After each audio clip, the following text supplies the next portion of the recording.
Hello, my dearest friends. As we embark on the eve of Tisha B'Av, please allow me to share with you a thought that hopefully will provide some consolation as well as perhaps a little bit more meaning into the specialness of this day that we're about to undertake. One of my Rebbeim was the great Reb Simcha Wasserman, Zecher Tzadik V'Kadosh Livracha. May his memory be a blessing. Recently, a set of Sfarim was written of his short Divrei Torah.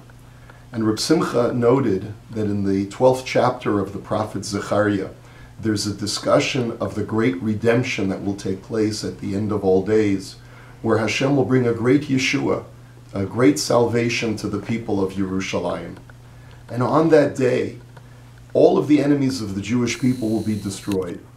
And then in the midst of discussing the great salvation that the Jewish people will experience, the Navi said that Bayom Hahu Yigdal HaMispeid B'Yerushalayim. There will be great mourning in Jerusalem, despite the fact that the Jewish people have just been saved and their enemies have been destroyed. What is this eulogizing and mourning all about, if this is the time of redemption? Chazal tell us that it has to do with mourning over the death of Mashiach ben Yosef. But Reb Simcha said that even if we look at the simple text and we want to try and make sense of it, we can understand based on the following.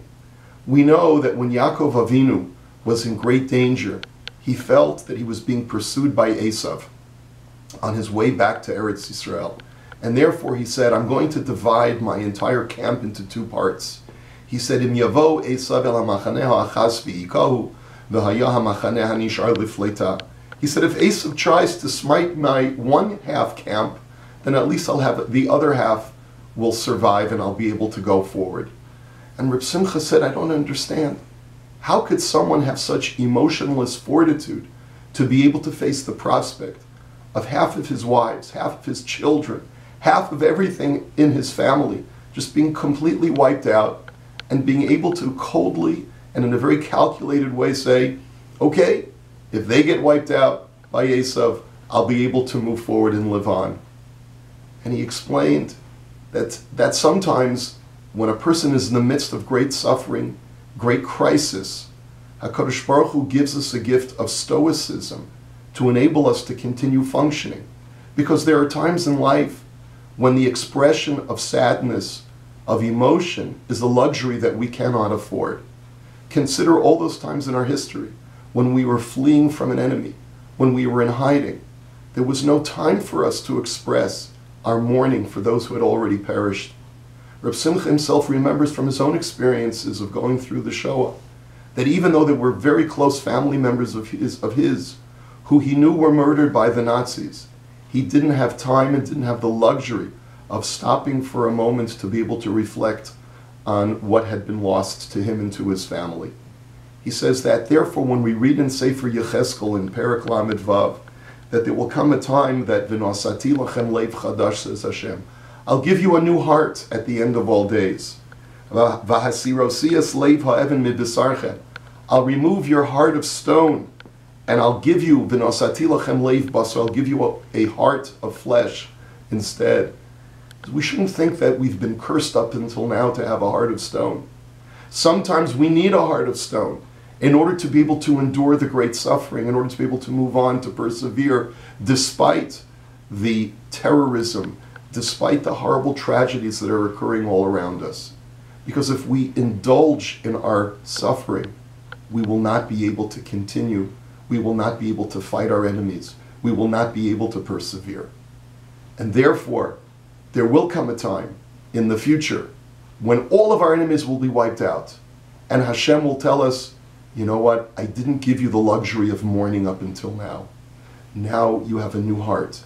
Now you have the ability to properly express all of the agony and pain that you had been welling up within you because you didn't have the ability to properly mourn up until now. Now that time has come.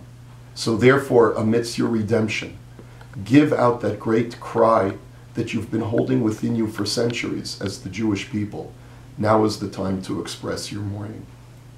The truth of the matter is that we go through iterations in Jewish history which are very, very painful. And It would be great for us to be able to indulge in that morning, but we don't have the luxury.